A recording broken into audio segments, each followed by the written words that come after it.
Abra su Biblia, por favor. Vamos a las Escrituras. ¿Cuántos de ustedes tienen en la mano la Biblia del Pescador, edición Liderazgo? Ok. Entonces, vamos al Evangelio según Juan en ella, pero vamos a abrirla donde comienza el capítulo 1, aunque hoy estamos en el capítulo 18, finalmente, ¿no es cierto? Finalmente. Pero solo para mirar un par de cosas en la introducción que preparamos para ese libro de Juan. Observe que donde dice introducción, en la tercera línea, dice que en comparación con los evangelios sinópticos son Mateo, Marco y Lucas. Juan no se considera sinóptico, y déjeme explicar algo al respecto. Los tres evangelios, los evangelios sinópticos, se ocupan de las partes de la historia: nacimiento, crecimiento, mensajes, milagros, las parábolas, las enseñanzas de Jesús. Cuando usted lee el Evangelio de Juan, se da cuenta que el Evangelio de Juan no está escrito así. No es la biografía de Jesús, pero habla sobre la deidad de Jesús, sobre quién era Jesús.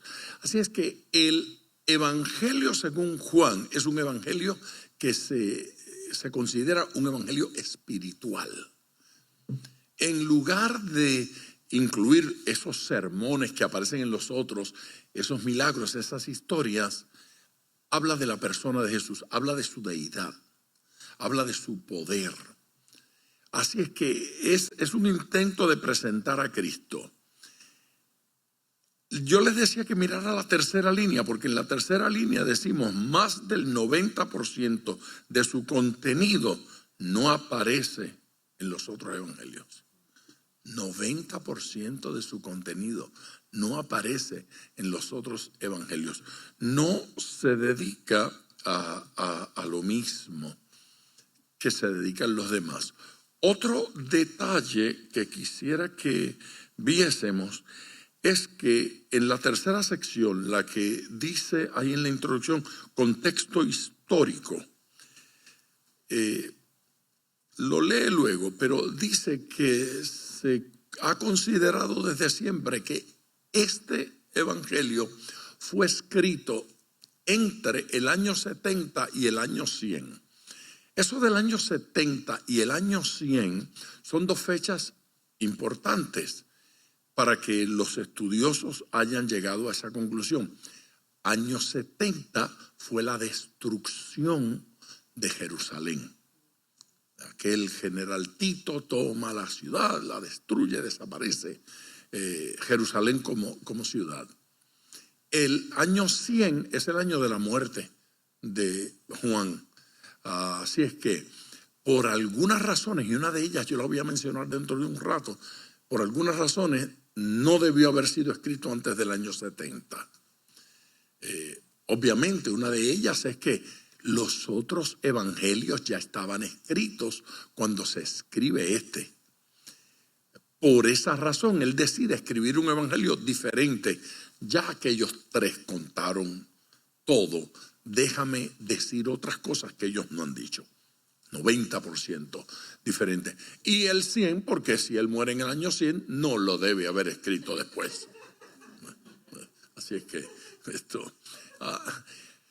así es que la fecha aproximada es el 80. Eso es lo que se ha creído. De todos modos, nunca piense que esa introducción a cada libro de la Biblia que hemos preparado para la Biblia del Pescador, edición Liderazgo, está ahí de adorno. Eso es útil. Lea la introducción antes de leer un libro.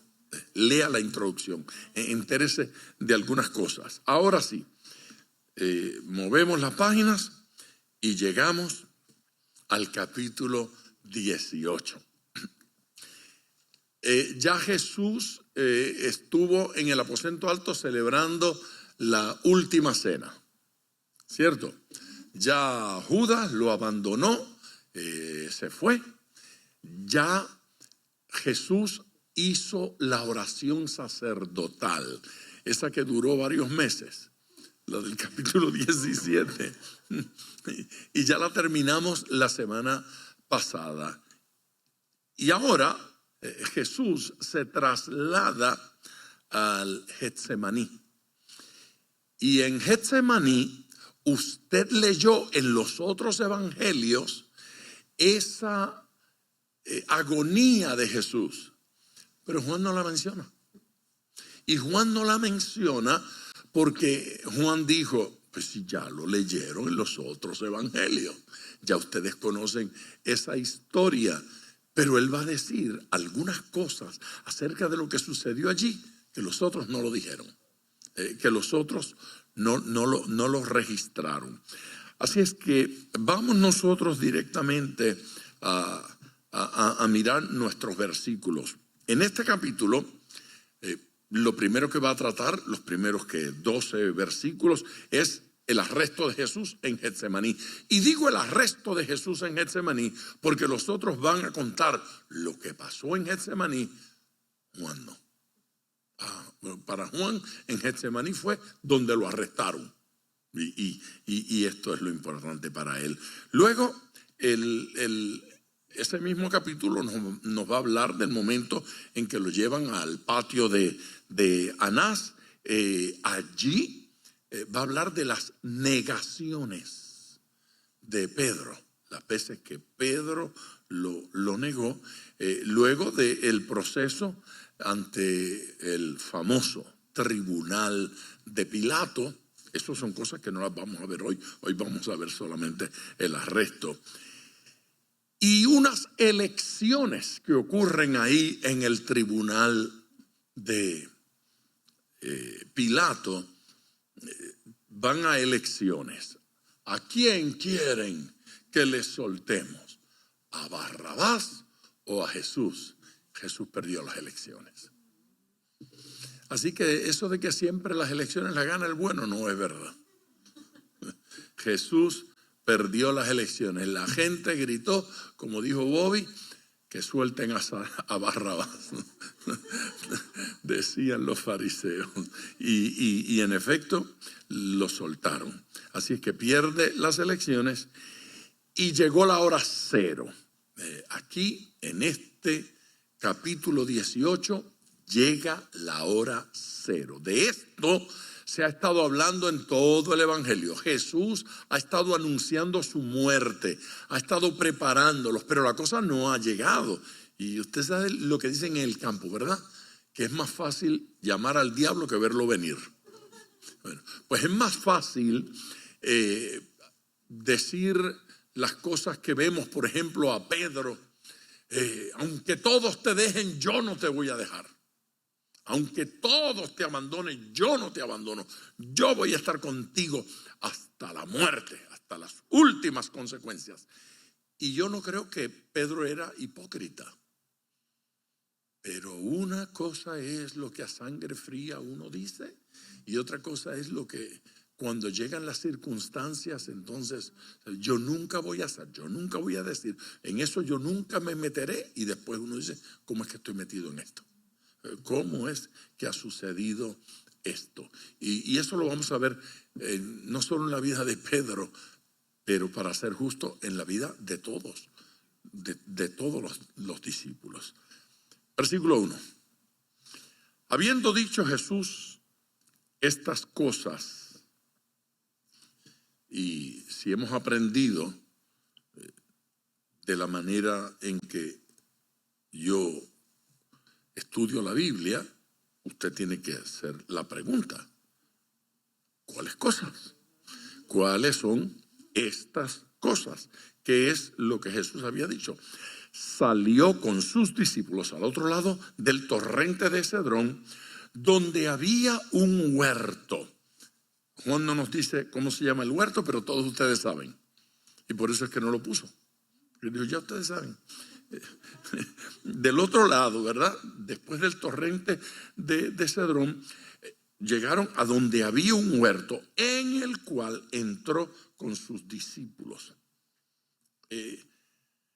Cuando dice ahí que había dicho estas cosas, pues está diciendo que había dicho todo lo necesario, que había preparado a los discípulos.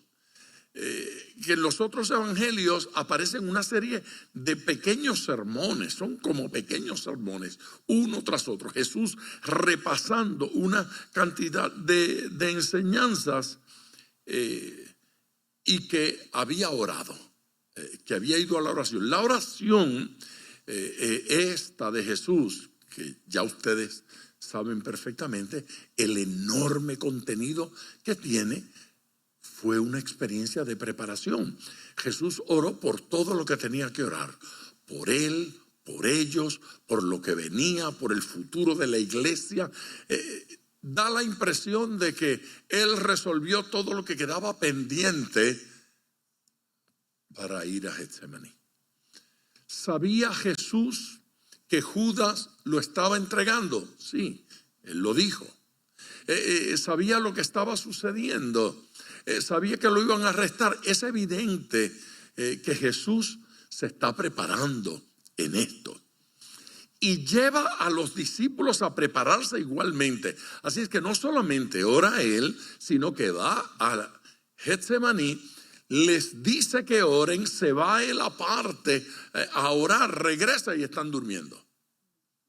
Y en ese clima donde Jesús le reclama que en lugar de estar orando están durmiendo y que en menos de una hora ya se habían dormido, ni una hora pudieron ustedes velar conmigo, entonces van a llegar los que lo vienen a buscar, los que lo vienen a arrestar. Así que preparó a sus discípulos, se preparó él en oración, y eso nos debe enseñar a nosotros que no debemos ir a eventos importantes sin habernos preparado en oración.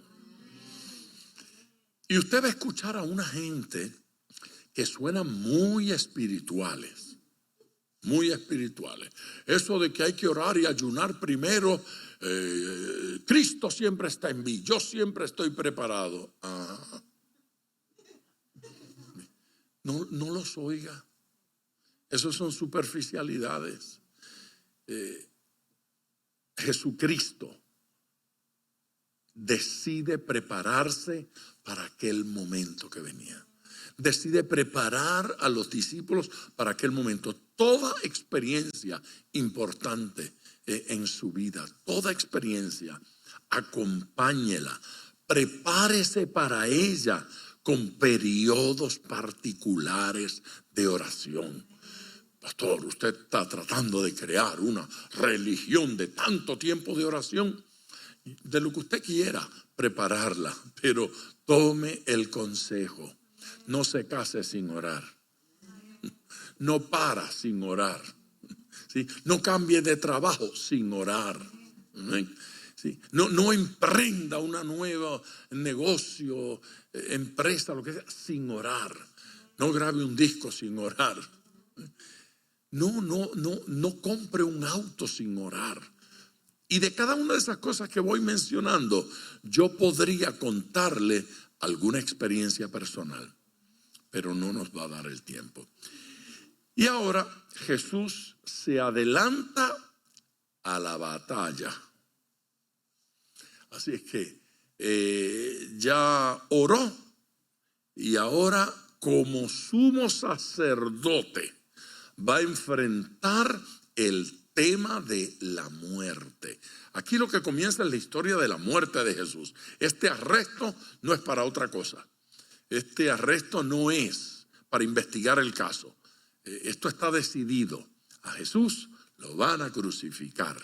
Y esta gente vino a eso. Así es que comienza la recta final de su trabajo aquí en la tierra. Y preparado, ahora vaya. Ya no simplemente como el maestro o como el evangelista o como el que sana enfermos, Observe que ninguna de esas cosas son las que están sucediendo. Sumo sacerdote, Cordero de Dios, para ser sacrificado, ofrecer ofrenda de sangre para que usted sea perdonado. Y esto lo está haciendo por usted y por mí. Entregar su vida en expiación por nuestros pecados. Mire, hay algunas cosas que son interesantes. Tal vez en otro momento uno le pueda dedicar más tiempo. Pero, por ejemplo, es que yo no recuerdo otro momento donde camino de Getsemaní den ese énfasis de que tenía que pasar por Cedrón. ¿Por qué? ¿Por qué ese énfasis en el torrente de Cedrón? Cuando usted va allí, se da cuenta que es una charca, una quebradita, una bajada, y allá está la cosa esa. Tiraban cierto tipo de desperdicios cuando Israel tomaba los falsos dioses, las imágenes, los ídolos de pueblos paganos. Ese era el lugar donde los tiraba. Entonces, Cedrón significa algo así como oscuro o turbio. Turbio. El significado. Ese es el lugar de todo eso turbio. Y Jesús tiene que pasar por allí, por la oscuridad, por lo turbio, camino de la cruz. Es interesante. No quiero dedicar mucho a ese tipo de cosas, pero los detalles de Juan con estas cosas no son gratuitos, no están allí porque sí. Él menciona algo y pregúntese rápido, ¿qué es esto? ¿Qué significa? Y cuando lo mira dice, sí, Juan, estaba provocando imágenes. El arresto de Jesús no debía suceder en la ciudad, porque mire bien lo que le voy a decir. El arresto de Jesús en medio de la multitud que lo aclamaba podía provocar muertes, golpes.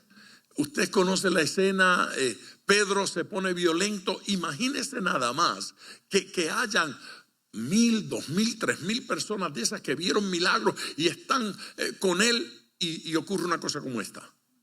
Era un desastre.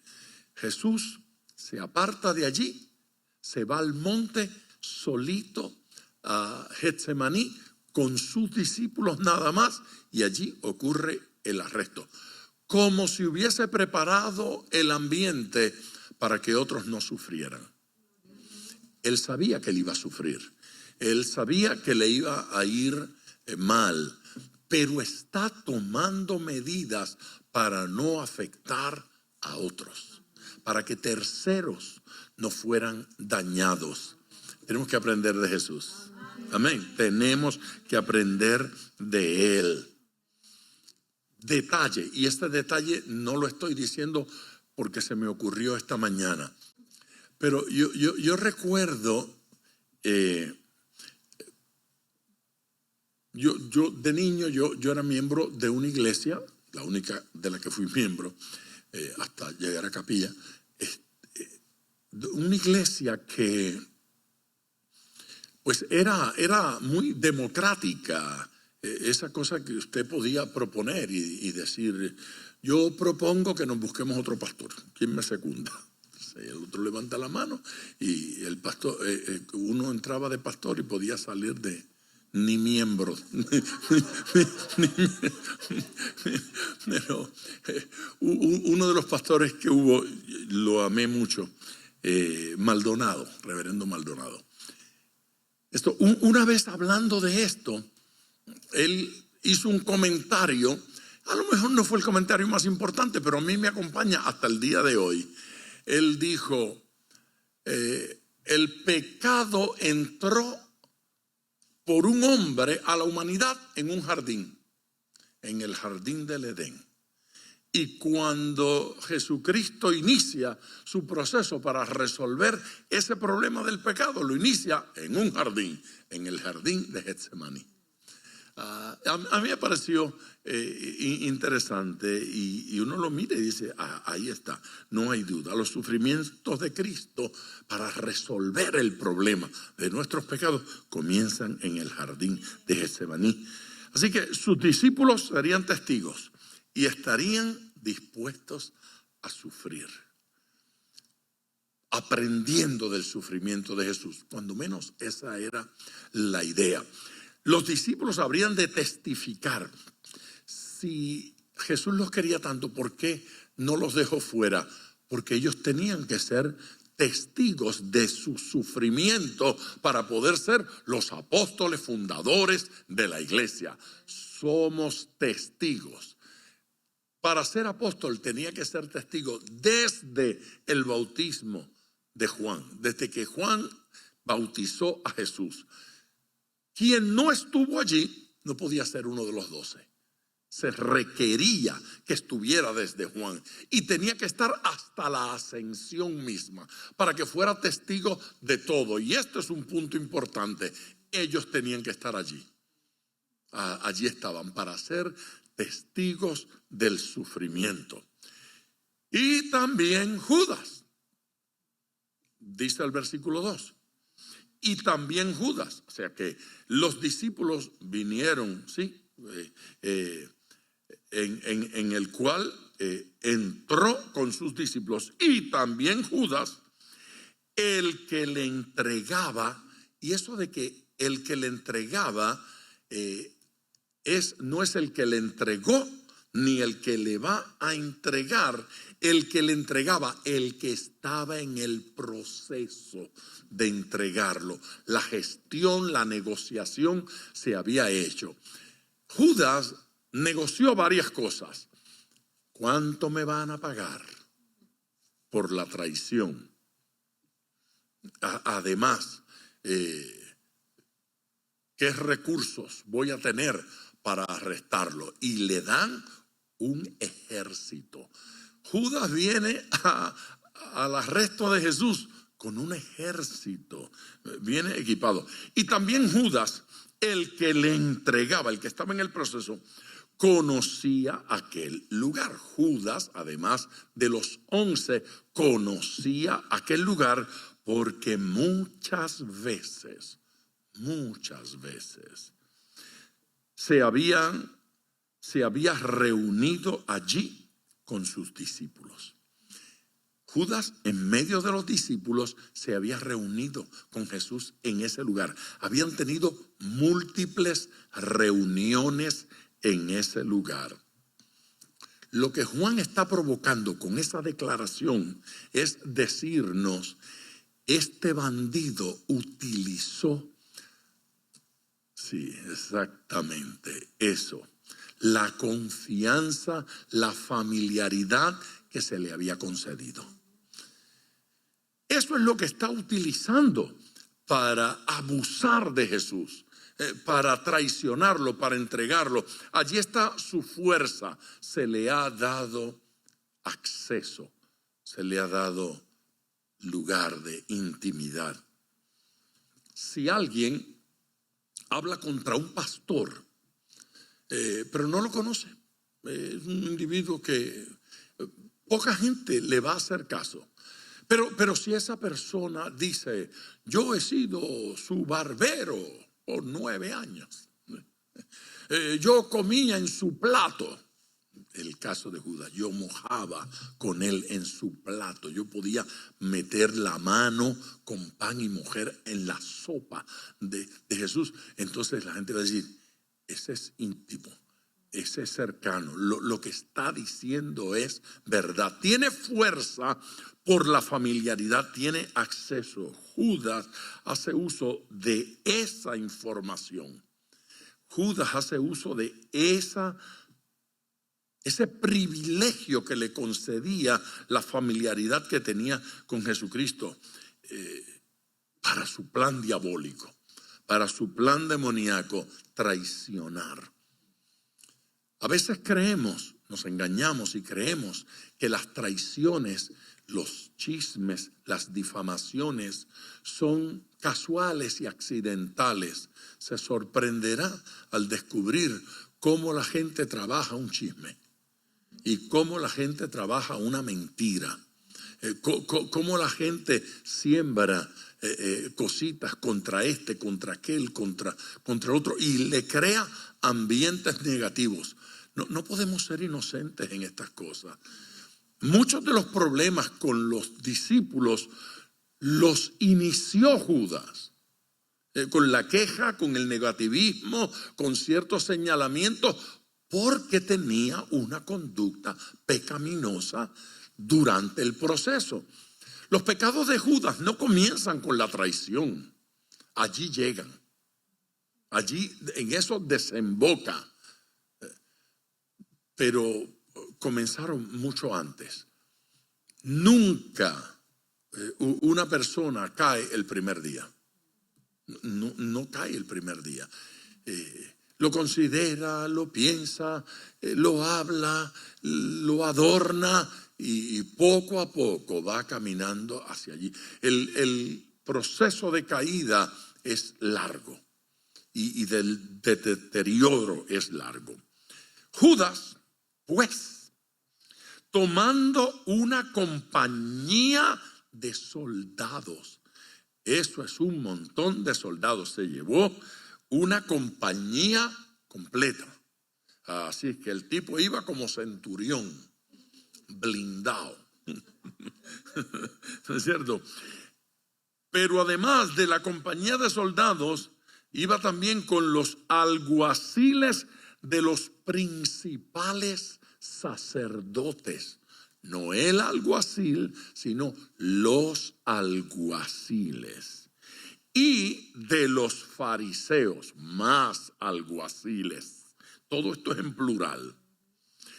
Fue allí con linternas, con antorchas y con armas. Esta escena es mal presentada cuando en alguna película o ambiente o en nuestra mente nosotros lo vemos llegar con 2 o 3 personas, ¿sí? Más o menos de forma informal, y que tímidamente va y le da un beso al Señor y ya usted conoce todo. No fue así. Él dice, tomando una compañía, él la tomó. No fue que le asignaron, él tomó una compañía. Ok, importante, estos soldados son soldados romanos que iban armados a arrestar a este forajido. Esta escena es fuerte. Es evidente que Judas pensaba que Jesús iba a utilizar su poder y sus recursos para resistirlo. Y él iba preparado para la guerra, con armas, con linternas y con antorchas. Y eso tiene propósito en particular.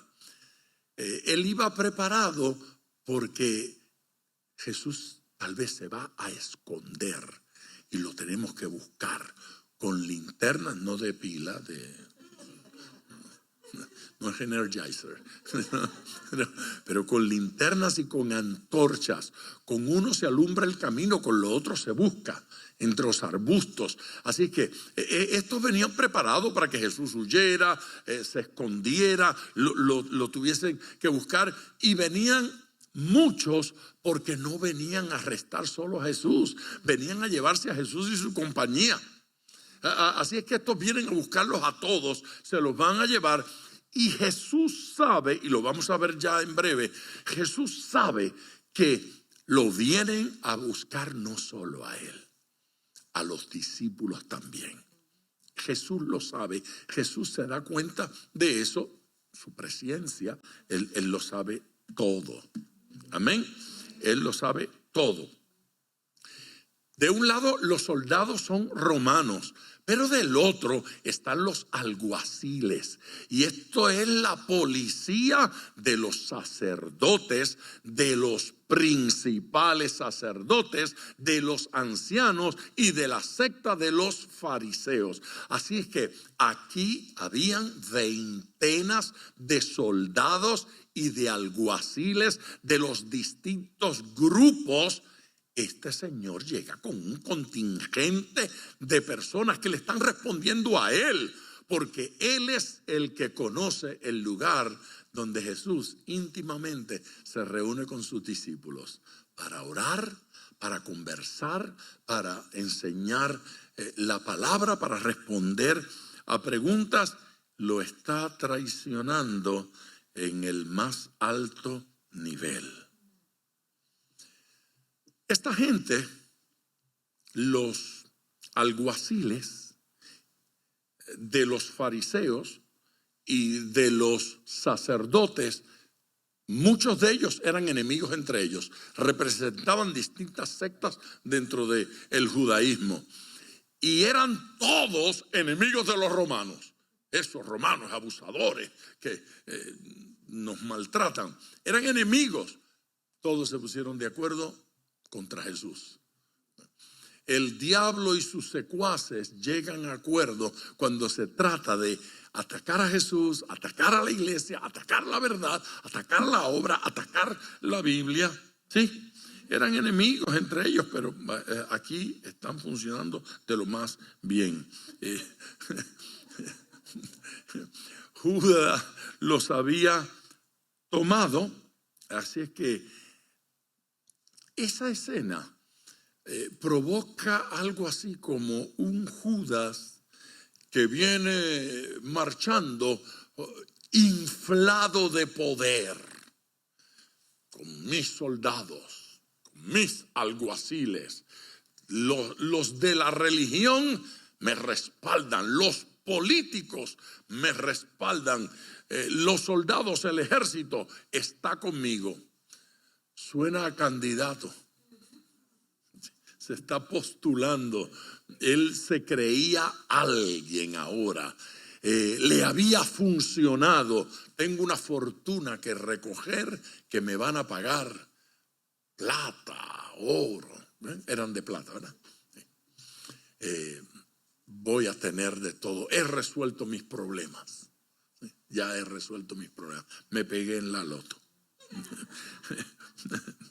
Así es que si se escondía, estaban preparados. Si huía, estaban preparados. Si resistía, estaban preparados. Todo el mundo estaba armado. Los discípulos tenían 2 espadas. La Biblia lo dice, que ellos tenían 2 espaditas y 11 cobardes. Ay, Dios mío, Padre. Hay momentos en que la gente dice cosas como: si yo tengo que ir a la guerra, quiero que me acompañe sutano y mengano. Hay momentos en que yo veo hermanas tan bravas que yo, si voy a la guerra me llevo a fulana. Porque con Pedro, Juan y el otro no se puede contar para este tipo de cosas. Pero Jesús, sabiendo todas las cosas, ¿cuántas cosas él sabía? Sí, sabiendo todas las cosas que le habían de sobrevenir, se adelantó y les dijo: ¿a quién buscáis? No hay temor. Está tranquilo, relajado, no hay tensión en él. Él ha resuelto el problema más importante que él tenía, el más importante. No lo dice Juan, lo dicen los otros evangelios. Si es posible, pasa de mí esta copa. Evidentemente la respuesta fue no. Entonces él dijo, ya. Y a partir de ese momento, a partir de esa oración donde comprende plenamente que la voluntad de Dios es que él muera. por nosotros y que no hay manera de pasar esta copa, ya Él no le interesa pasar la copa. Es más, si alguien le ofrece pasar la copa, Él dice, no, no, no, ¿para qué? No, no, yo tengo que tomar esta copa. Esta copa me pertenece. El asunto de no querer vivir un proceso no es el problema. El problema es que no me interesa saber cuál es la voluntad de Dios. Si la voluntad de Dios es que pase este proceso, entonces yo quiero pasar ese proceso. Si la voluntad de Dios es que quiebre económicamente, debemos quebrar económicamente, porque Dios tiene un buen plan. Yo se los dije que es más fácil llamar al diablo que verlo venir.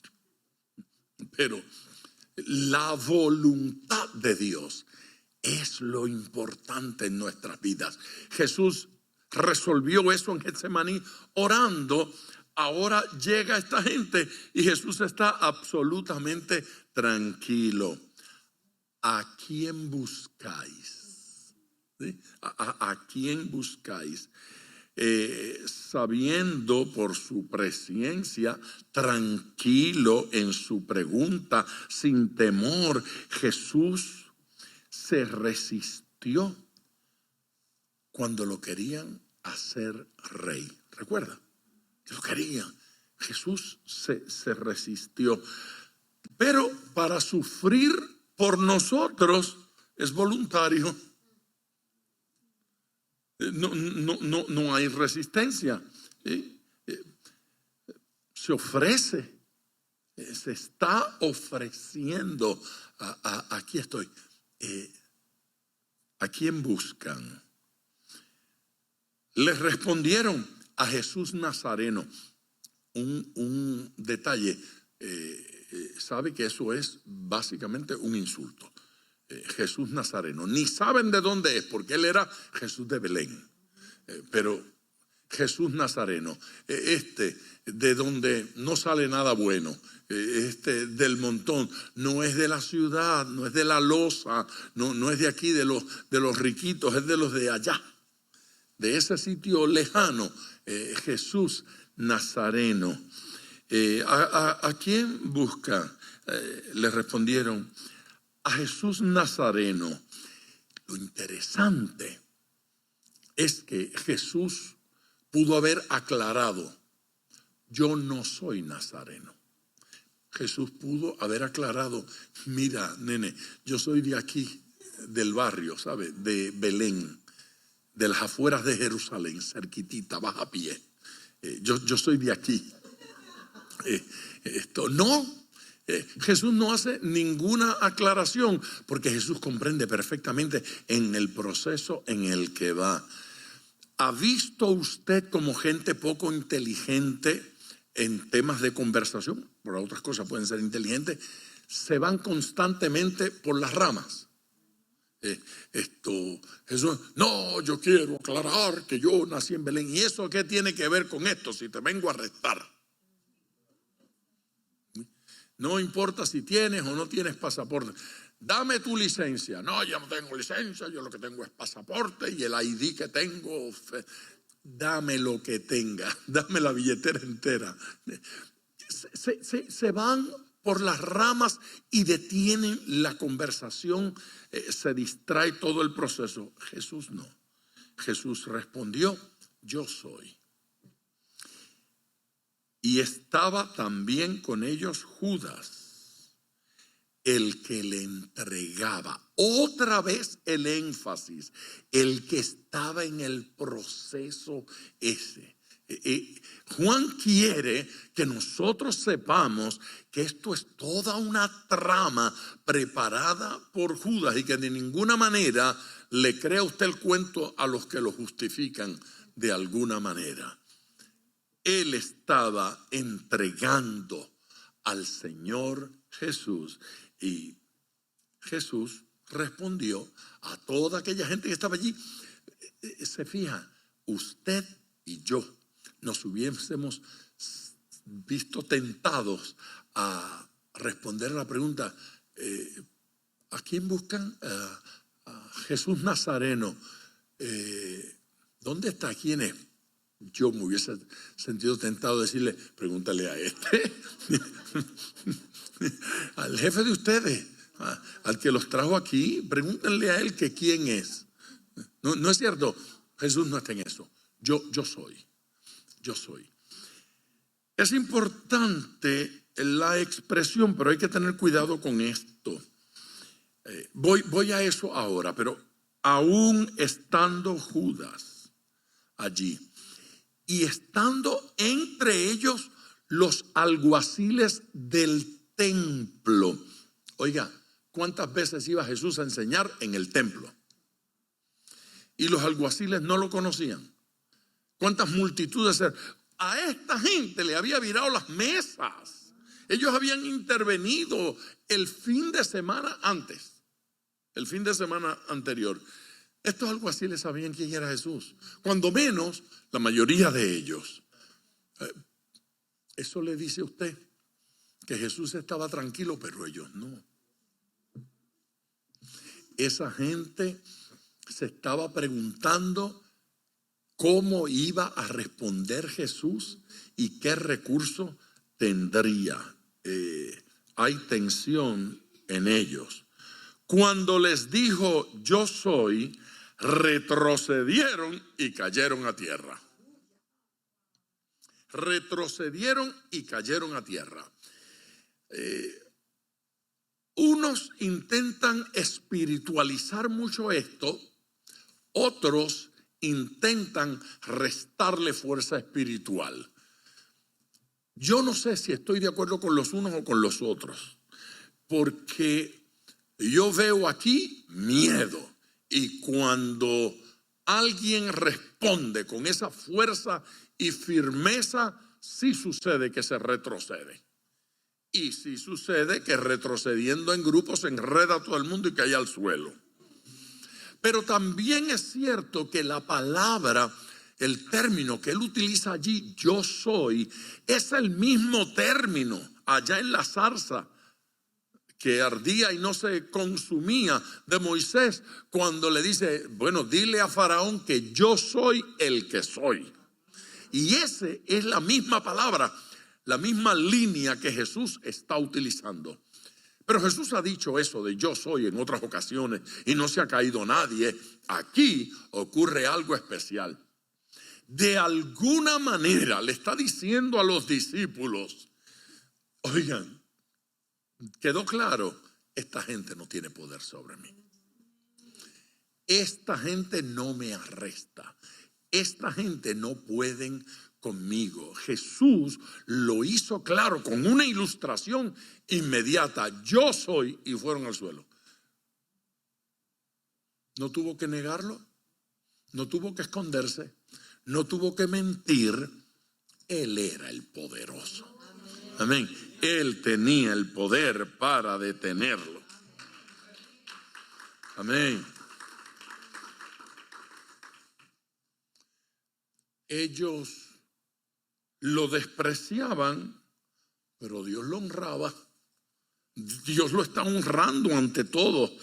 Quedó demostrado que nadie le quita la vida, que Él de sí mismo la pone. Amén. De sí mismo la entrega. De hecho, en el capítulo 10 nosotros habíamos visto eso.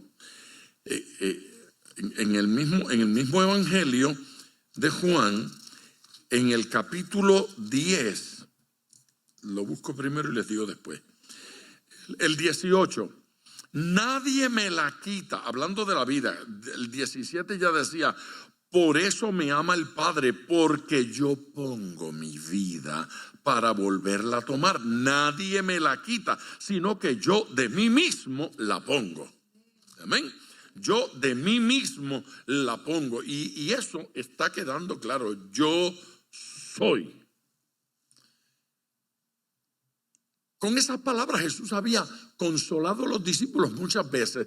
¿Recuerdan cuando la tormenta ellos creían que si era un fantasma?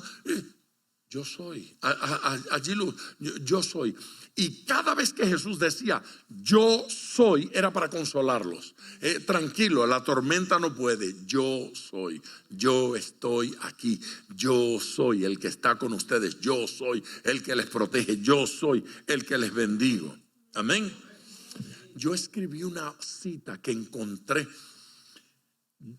Yo me empaté con esta cita una vez haciendo un trabajo en el seminario que me pareció tan bonita que simplemente la voy a leer tal cual la encontré. Son dos oracioncitas que pueden sonar insignificantes, pero Agustín de Hipona comenta acerca de este suceso.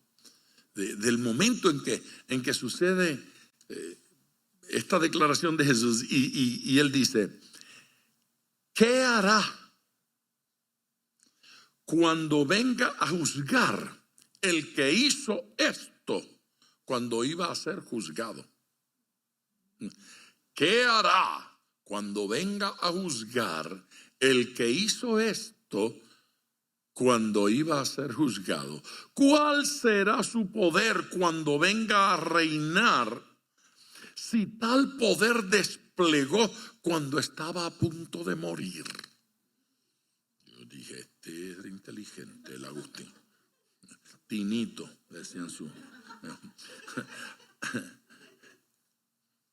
Bueno, con toda esa manifestación de poder y con toda la hermosura con que lo dice Agustín, siguieron adelante con su encargo de maldad. Siguieron adelante con su plan destructivo. Volvió pues a preguntarles, porque ahora estaban tirados en el suelo. y entonces Jesús le dicen, oigan, volvió a preguntarle, ¿a quién buscáis? Porque no me han dicho, porque ya les dije que soy yo y ahora no, pues ¿a quién es?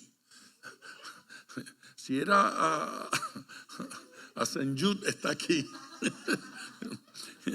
¿A quién buscáis? Y ellos dijeron, a Jesús Nazareno. Respondió Jesús, os he dicho que yo soy. Pues si me buscáis a mí, dejad ir a estos. Ustedes dicen que me buscan a mí. Yo les dije que soy yo. Entonces, si a mí es a quien buscáis, dejen ir a estos. Así que Jesús está interviniendo a favor de sus discípulos y aún en el momento más difícil los está protegiendo. Uno tiene que decir, ¿y por qué tanta protección para los 11? Pues puede ser por razones múltiples. Tal vez yo podría señalar varias cosas. Porque tal vez no estaban preparados para un sufrimiento de esta naturaleza. 2, porque si morían, ¿quiénes iban a ser los apóstoles? Si los mataban con él. Porque ellos tenían que ser testigos, ellos tenían una tarea que realizar después de esto.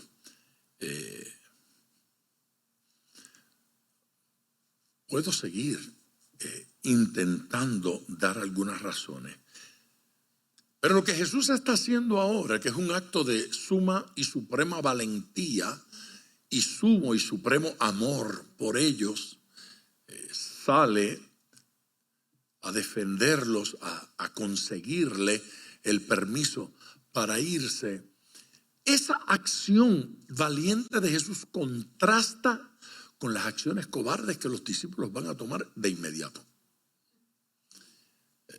Contrasta con lo que ellos van a seguir haciendo, incluyendo la negación de Pedro. Son cobardes y se les nota. No estaban preparados para la experiencia. Ahora, importante. Jesús va a hacer una declaración aquí tan poderosa. Próximo versículo. Eso de dejen ir a los 11. Eso de dejen ir a los 11. Mira el versículo 9. Para que se cumpliese aquello que había dicho. 2 puntos. De los que me diste, no perdí ninguno. Los protegí hasta lo último. De los que me diste, no perdí ninguno. Ahora, eso hay que mirarlo a la luz del momento en que él hace esa declaración. De los que me diste, no perdí ninguno. ¿Usted recuerda dónde fue que él dijo eso? No. En la oración que acabamos de estudiar.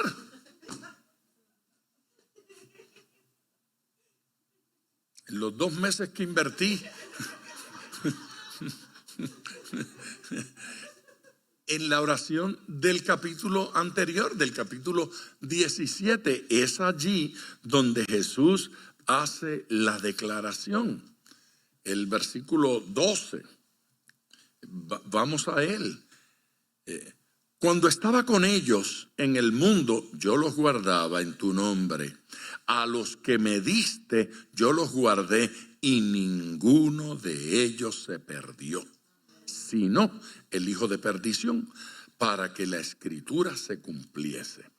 Ok, ahora mire cómo los teólogos se enredan ellos mismos. Hay pasajes en las escrituras que dice que esto ocurrió para que se cumpliese lo que decía. Ok. Si lo que decía en el Antiguo Testamento tenía que ver con salud espiritual, pero lo que sucedió frente a Jesús fue salud física, entonces les restan a la salud física y dice, en el original estaba hablando de... Cuando inicialmente se dijo la frase, era salud espiritual. La física no está garantizada. No les conviene la doctrina. Pero aquí hacen exactamente lo contrario. Porque cuando Jesús habla en la oración, habla de que Judas se perdió y que él no perdió ninguno de los 11. No perdió ninguno. Pero cuando venimos acá al versículo 9, que cita lo que ya ha ocurrido, de los que me diste, lo que ya él había dicho, de los que me diste, no perdí ninguno. El contexto aquí es la posible muerte de ellos. El arresto, la muerte, el abuso, el maltrato, ese es el contexto. Y dice allí que eso es el cumplimiento de la oración que él hizo allá.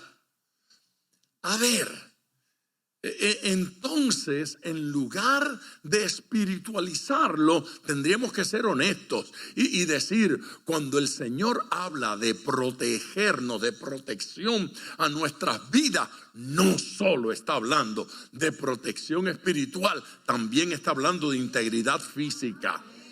Eso de que Él está con nosotros y nos cuida, no es simplemente que nos cuida en lo espiritual, nos cuida, nos libra de accidentes, nos ayuda, nos guarda, nos protege. Amén. Y tenemos que verlo así. Un detalle. Usted se da cuenta que la manera que está escrito el versículo 9, para que se cumpliese aquello que había dicho, es el mismo lenguaje que utiliza todo el Nuevo Testamento para hacer una cita de las escrituras antiguo testamentarias. Eso tiene la misma fuerza que cuando en el Nuevo Testamento se dice, porque en los Salmos fue dicho, o el profeta dijo. Pero no es Antiguo Testamento. no es Isaías el profeta, no son los salmos, es algo que salió de la boca de Jesús. Se da cuenta que Juan el apóstol en la Biblia le está dando a una declaración de Jesús la misma fuerza que a un versículo de la Biblia. Lo que sale por la boca de Jesús es palabra de Dios. Eso está escrito como quien citó la Biblia, y lo que está citando es lo que dijo nuestro Señor. Es que cuando Jesús hablaba, Dios estaba hablando por su boca. Y cuando se cumple esa palabra, entonces se cita como el cumplimiento de una profecía antigua testamentaria. A mí me parece que eso es poderoso. Yo leo ese versículo 9 y me emociono. Entonces Simón Pedro, que tenía una espada, tenía una espada, no era una Uzi, tenía una espada, la desenvainó e hirió al siervo del sumo sacerdote. No le tiró a cualquiera, al del sumo sacerdote. Y le cortó la oreja, y el siervo se llamaba Malco.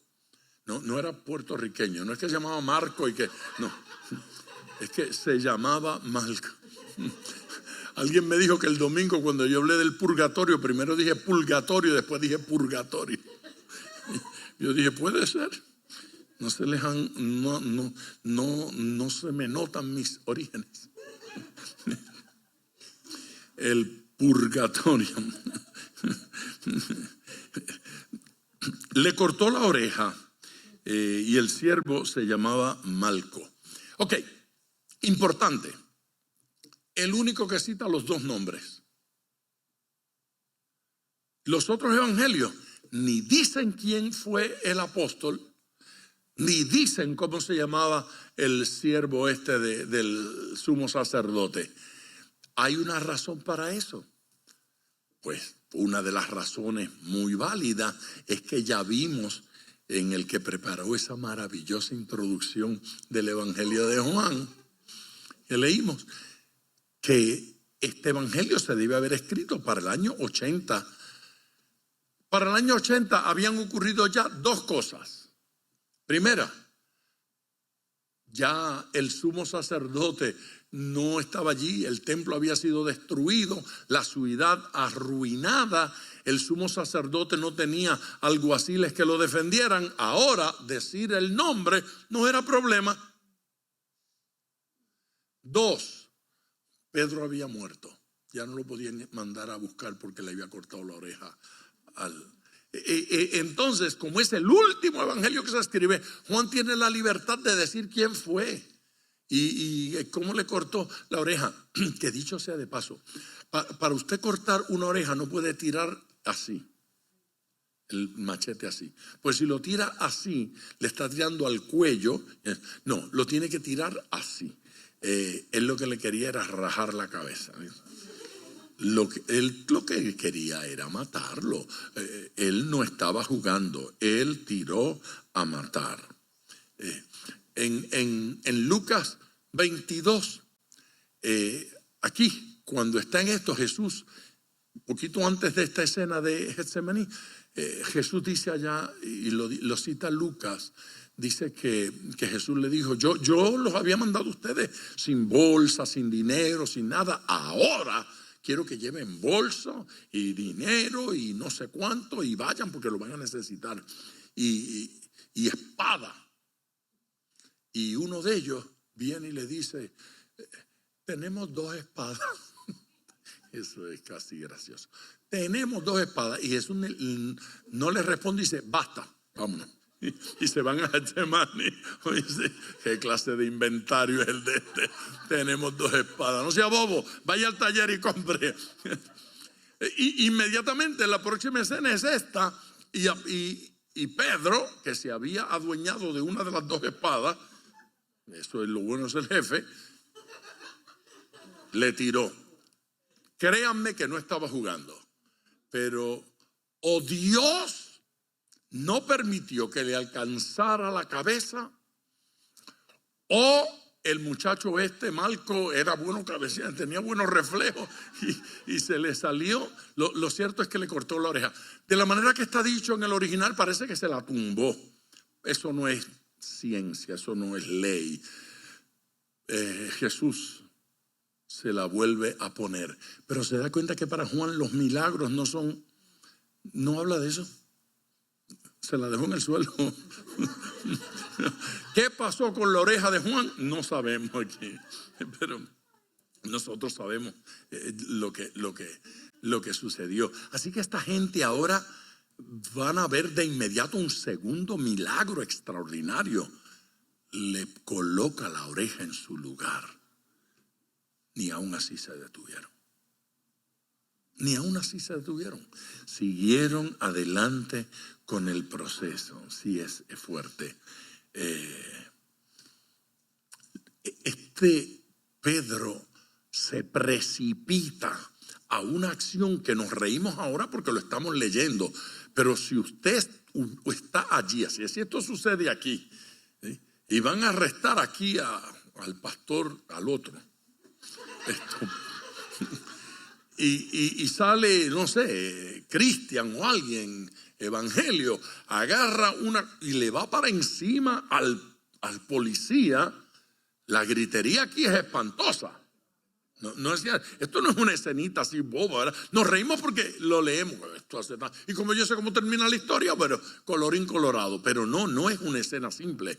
Va a la cabeza con el machete esto es una espada de guerra. Esto es de guerra.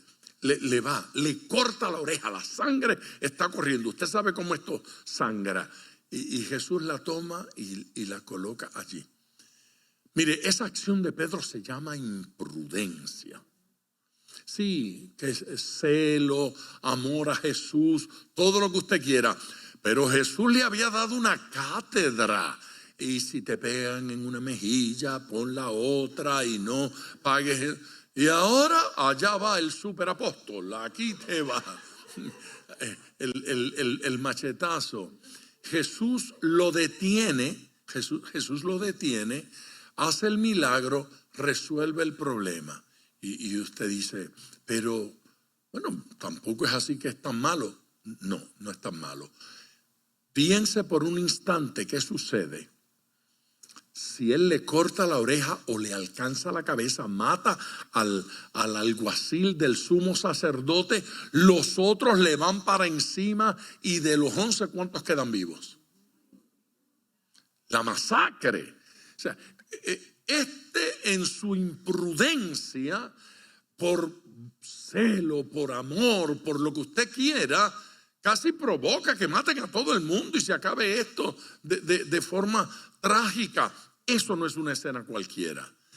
Es un acto de soberana imprudencia que nos debe decir algo a nosotros cuando en una conversación que estoy teniendo, viene alguien a meter el pico, a hablar, a interrumpir sin anunciar, sin tocar la puerta, sin pedir permiso y en unas acciones imprudentes decimos cosas que pueden crear gran problema. Seguimos en el problema de hablamos primero y después pensamos.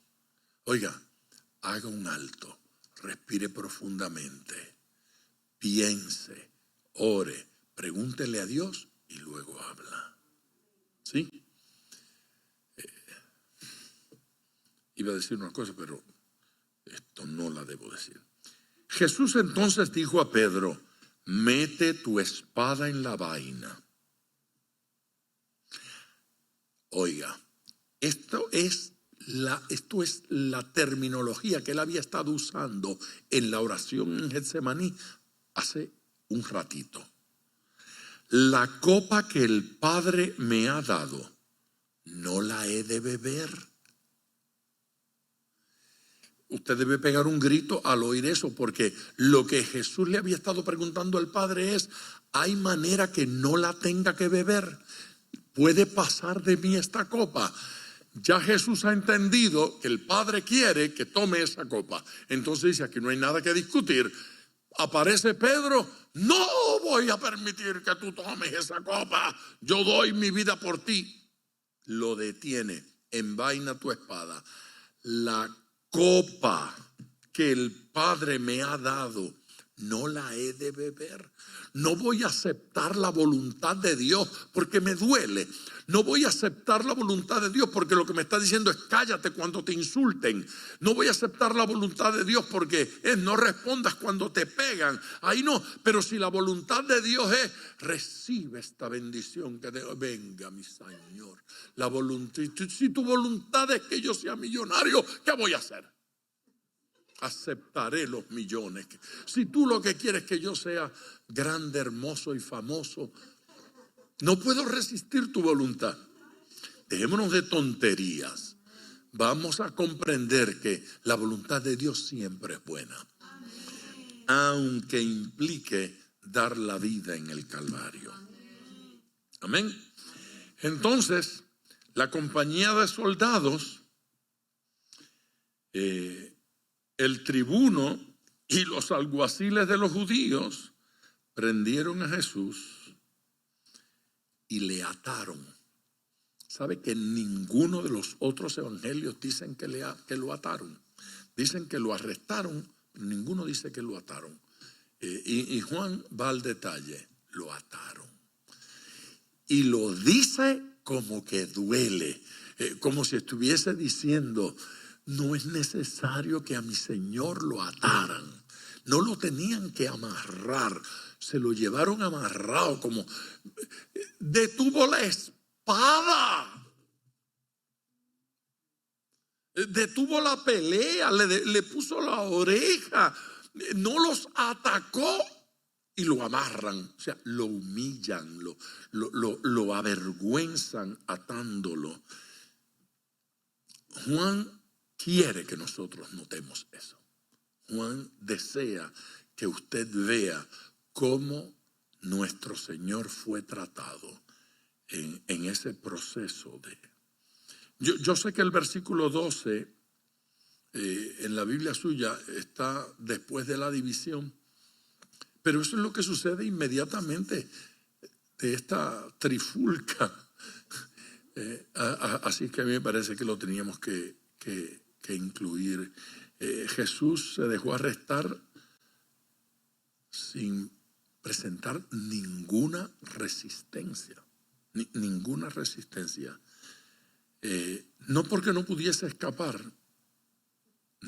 no porque no tuviese el poder, y otra vez vamos a mirar eso la próxima semana, pero no porque no pudiese pedir legiones de ángeles que lo defendieran, el Padre las hubiese enviado.